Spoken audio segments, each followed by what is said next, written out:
Good morning. Good morning. आइए प्रभु के वचन को पढ़ें, सुने, मनन करें और उसे व्यवहार में लाएं। आज का वचन भजन संहिता 3:3-5, साम 3:3-5। परंतु हे यहोवा, तू तो मेरे चारों ओर मेरी ढाल है। तू मेरी महिमा और मेरे मस्तिष्क का ऊंचा करने वाला है। मैं ऊंचे शब्द से यहोवा को पुकारता हूँ और वो अपने पवित्र पर्वत पर से मुझे उत्तर देता है। मैं लेटकर सो गया, फिर जाग उठा, क्योंकि यहोवा मुझे संभालता है। Psalm 3:3-5.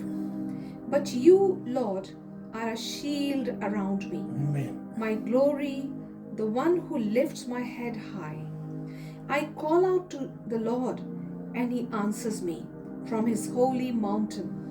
I lie down and sleep. I wake again, because the Lord sustains me. Amen. आप देखें, यहाँ जो बात दाऊद कह रहा है उसी कड़ी में है जो पद 1 से 2 में हम देख चुके हैं। वो है कि ये जो स्थिति है वो ये है कि जो अफसरों में उसका अपना लड़का उसके पीछे पड़ा हुआ है।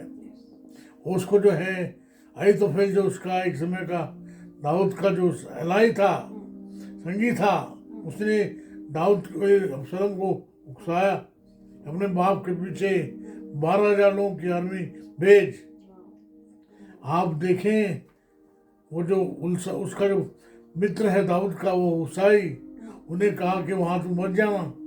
जब आप देखें यहाँ एक सिद्धांत है, जब घर में लड़ाई होती है तो बाहर के जो लोग हैं, बहुत सारे लोग जो हैं सलाह देने के लिए आ जाते हैं, या तो वो पक्ष में होते हैं या विपक्ष में होते हैं, तो आपका भला चाहते हैं या आपका नुकसान चाहते हैं। इस केस में जो अहीतोफेल है वो जो है दाऊद के फटे में टांग अड़ा रहा है, दाऊद का हानि करना चाहता है। हुजाई जो दाऊद का जो मित्र है वो उसे कह रहा है वहाँ मत जाना। आप देखें, जो घर में लड़ाई मत करिए, आपस में लड़िए मत। आप देखें यहाँ जो लोग हैं वो जो है, ये जो वर्णन आया है वो है 2 शमूएल 17 अध्याय 15 से 16 पद। Please read 2 Samuel chapter 17 verses 1 to 16, 15 to 16. 2 Samuel 17 अध्याय 15-16 पद। Okay. 2 Samuel 17:15 and 16. Hushai told Zadok and Abiathar, the priests, Ahithophel has advised Absalom and the elders of Israel to do such and such, but I have advised them to do so and so. Now send a message at once and tell David, do not spend the night at the fords in the wilderness. Cross over without fail, or the king and all the people with him will be swallowed up. आप देखें यहाँ जो बात है, उसाई जो दाऊद का मित्र है, उन्हें सादोक जो महायाजक है उसे बता दिया है वहाँ मत जाना, वहाँ खतरा है। आप देखें यहाँ जो बात दाऊद कर रहा है वो कह रहा है यहोवा मेरा ढाल है, मेरा जो मस्तक है ऊंचा करता है, मुझे चारों ओर से उसने घेर रखा है। आप देखें ये बात कही गई है फिलिपियों उसका 4 अध्याय 1 से 7 में। 1 से 7? हाँ जी, 1 to 7. या Okay. 4 अध्याय 5 से 7, 5 to 7, Philippians 4, 5 to 7। Why did you tell me 7 then? Philippians 4:5-7. Let your gentleness be evident to all. The Lord is near. Do not be anxious about anything, but in every situation, by prayer and petition, with thanksgiving, present your requests What a to comfort! God. किसी बात की चिंता मत करें, हर एक बात में तुम्हारे विनती निवेदन धन्यवाद सहित उपस्थित किए जाएं। And the peace of God, which transcends all understanding. वो जो है प्रोडक्ट है। अब जब आप करेंगे अपने जीवन में प्रभु को धन्यवाद देंगे, चिंता ना करके, तब जो है परमेश्वर की जो शांति है, जो वर्णन से परे तुम्हारे हृदय में राज करेगी।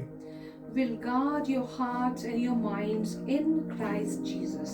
आप देखें यहाँ जो बात दाऊद कर रहा है, मैं सो गया और जब मैं सुबह उठ गया, क्या क्यों सो गया? क्योंकि परमेश्वर मेरे साथ है, मेरी ढाल है। मेरे मित्रों, आप भी जो हैं, परमेश्वर जो है आपकी ढाल है, आपके साथ है, आपको जो है संभालेगा।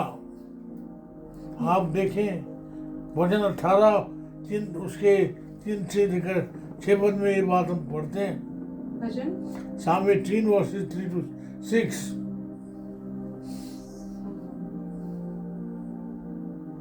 18, I lay down 1 to 6, 3 to 6। 3 to 6. And it says here, Psalms 18, 3 to 6. I called to the Lord who is worthy of praise, and I have been saved from my enemies.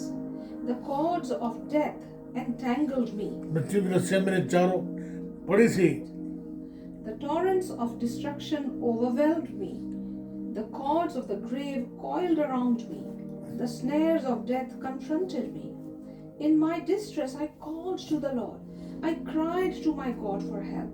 From his temple he heard my voice. My cry came before him into his ears.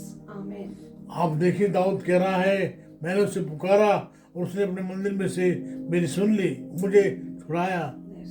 आप देखिए यहाँ कह रहा है, मैं सो गया और मैं सुबह उठ गया। क्यों? क्योंकि परमेश्वर मेरी ढाल है। Yeah. मेरे मित्र, आप जो भी हैं, इस बात को ध्यान रखें, परमेश्वर आपकी ढाल है। Hallelujah. आपको जो है नुकसान नहीं होने देगा।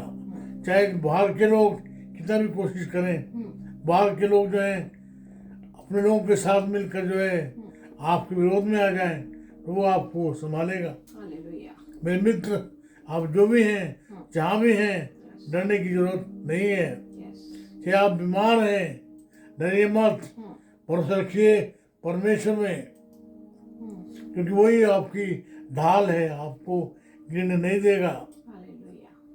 आमीन। Amen. वो आपको गिरने नहीं देगा, तो वो आपको संभालेगा, Yes. तो वो आपके साथ है। आपको जो है अपने प्रेम में, अपने अनुग्रह में, तो वो आपको संभाले।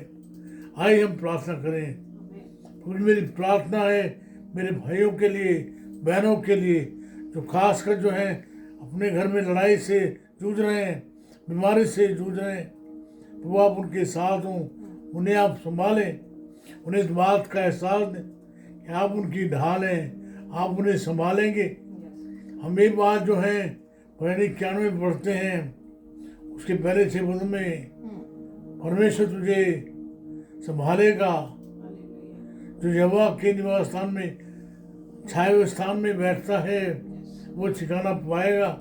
मेरी प्रार्थना है इस बात का एश्योरेंस आप में दें, मेरे भाइयों को दें, मुझे दें, मेरे परिवार को दें। तो मेरी प्रार्थना है तो हमारे जीवन को आप ले लें, अपनी महिमा के लिए इस्तेमाल करें। प्रार्थना सुन लें, उद्धार करता यीशु के नाम से मांगते हैं, हमें। Amen. हमारे परमेश्वर पिता का प्रेम, प्रभु यीशु मसीह का अनुग्रह है, पवित्र आत्मा जी की सहभागिता सार्वभौमिक कलीसिया के साथ साथ हम समूह के साथ अब से लेकर सदा सर्वदा तक होती रहे। Amen. आमीन, आमीन। Amen. Thank you, Jesus. प्रभु आपके साथ हो। Amen.